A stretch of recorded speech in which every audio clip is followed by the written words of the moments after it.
So anytime you get into the greatest of all time discussion, there's a lot of prerequisites that need to be delved into so you can lay out the criteria that needs to be met for someone to be deemed the greatest of all time, right?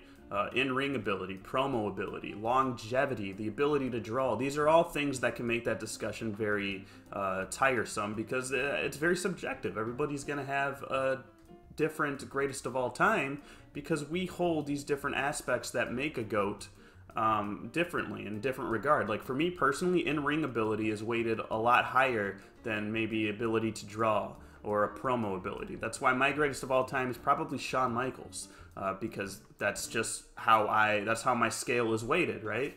But for kayfabe greatest of all time, and this is interesting, this is why I wanted to pose this question to you guys. Who is your kayfabe GOAT? And what I mean by that is who is your greatest of all time just based on WWE programming? Like, if it's a shoot, brother. Who is the greatest wrestler that has ever been on screen WWE television? It's an interesting discussion, right? Because what's the criteria for that? Well, I think we can kind of break it down into a few different parts. Longevity has to be number one, and what I mean by that is not just like being in the company for a long time, but how long were you able to stay on top, right? That has to play a big factor.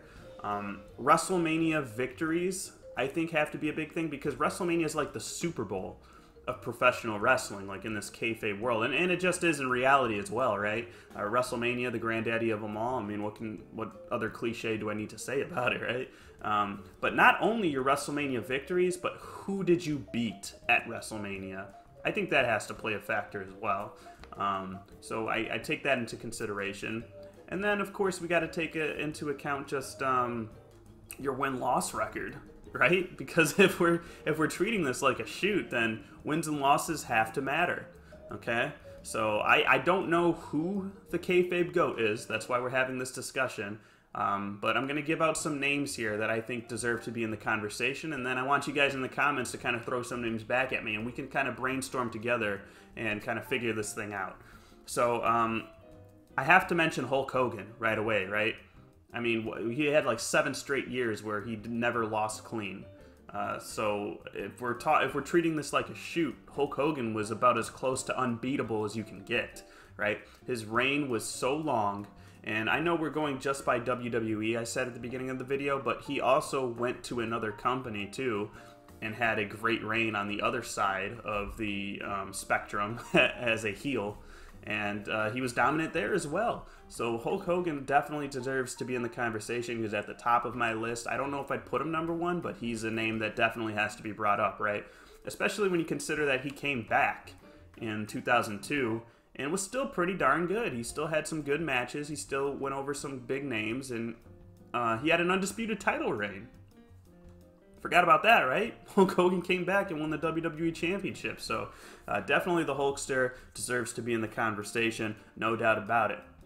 Now, another person that has to be brought up is Stone Cold Steve Austin. Another guy that like never lost clean when he was a babyface. He never lost clean, ever. And Stone Cold Steve Austin is an interesting one because, yes, he didn't have the longevity on top that Hulk Hogan had, right? He burned out quick. When you think about the years that Stone Cold Steve Austin was on top, 98, 99, he's out for all of 2000, and then in 2001 he has that run with the Alliance as a heel champion, and then he leaves in 2002, comes back, has his final WrestleMania farewell match at 2003, and then he's out. He's gone. That's it. It's funny, right? Because we think of Stone Cold Steve Austin of just being on top and being this megastar throughout the Attitude Era, but his reign on top, while albeit was extremely important, I mean, it shifted the tide of the Monday Night Wars and kind of shaped wrestling as we know it today, but it wasn't that long. So if you're looking strictly at longevity, you got to kind of take him down a tad, but there's no doubt about it. Stone Cold Steve Austin, all the odds that were thrown against him by Mr. McMahon, just everything he had to overcome, and he did it on a weekly basis. It was just normal for him. You expected Stone Cold Steve Austin to overcome odds. If he was pitted in a handicap match, you felt bad for the two guys that were going to be facing him, right? That's kind of how Stone Cold Steve Austin's character was, so he definitely has to be mentioned in there. as for WrestleMania victories for Stone Cold Steve Austin, I mean, he's beaten Shawn Michaels, he's beaten The Rock twice. Those are pretty good names, right? But he doesn't have the list that Hulk Hogan has, right? He hasn't beaten the Macho Man, he hasn't beaten Andre the Giant. So if we're taking WrestleMania wins and opponents and strength of opponents into consideration, Hulk Hogan definitely has a leg up on Stone Cold Steve Austin in that regard. John Cena.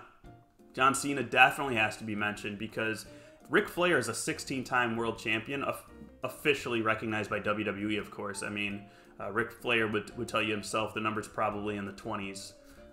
Maybe even higher. So, but if we're just going on by WWE, what's recognized, we're talking about the WWE universe, right? No pun intended. John Cena's 16 title reigns were all with one company, WWE. Now, granted, this was during an era. John Cena competed in an era where the title switched hands a lot more often than it did back in the day. So that kind of, you know, you got to kind of weigh that. Take the 16 title reigns with a grain of salt, I'm trying to say. But John Cena's run, man, like over a decade on top. Longevity, John Cena definitely checks that box. He's even going strong today. So WrestleMania opponents, I mean, he's beaten The Rock. He's also lost to The Rock. But, you know, he's beaten Triple H. He's beaten Shawn Michaels.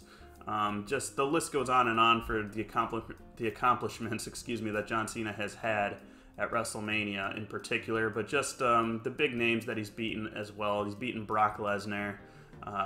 The guy has just a storied career. You think of all his rivalries with Edge and Randy Orton, and he's just been around for a long time. He's seen the company kind of reinvent itself, and he was kind of the flag bearer for the PG era. He really came out of the Ruthless Aggression era as the top guy, and he never looked back. He was consistently a main event guy. He would lose clean on occasion, but that's just because the era that we're in today, I feel kind of, it's safe for a babyface to lose today in 2021, and it has been.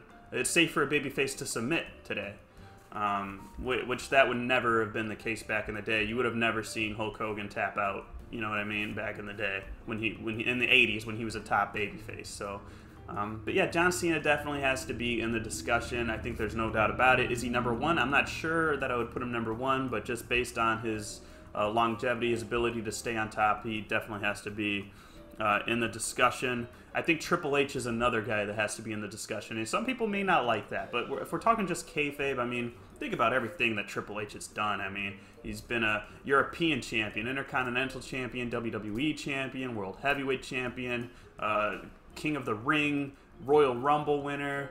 The guy's done everything that there is to do in the business, literally, and he's won the title, what, 14 times? Triple H, his longevity has been outstanding. He was able to stay on top forever, and maybe behind the scenes, people might think there's some, you know, dubious means to that or whatever, but I'm not here to get into that. I'm just here to say on screen, the character of Triple H, no doubt about it, one of the greatest characters of all time. He has to be mentioned on the list. He just has to be. Okay, I already touched on that.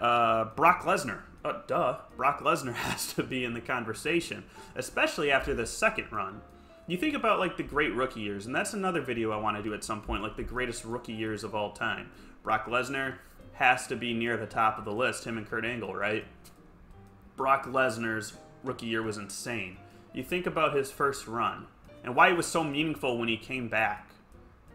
He was only in the company from 2002 to WrestleMania 20 in March of 2004. He was not in the company for long, but in that time, he made such an impact. He was the King of the Ring, Royal Rumble winner, undisputed champion. The guy just had an outstanding, one of the best brief runs we had ever seen. So he goes away, he tries some football, he goes overseas, does some wrestling, does some MMA, comes back, and his second run is really what puts him over the top. I mean, he broke the Undertaker's streak at WrestleMania, something that we thought would never happen.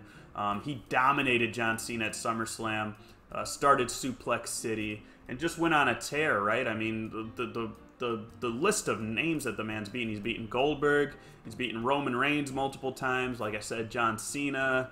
Brock Lesnar has to be mentioned in the greatest of all times. I don't know how he couldn't be. I mean, he's held the championship for a long time in an era where switching titles is the norm.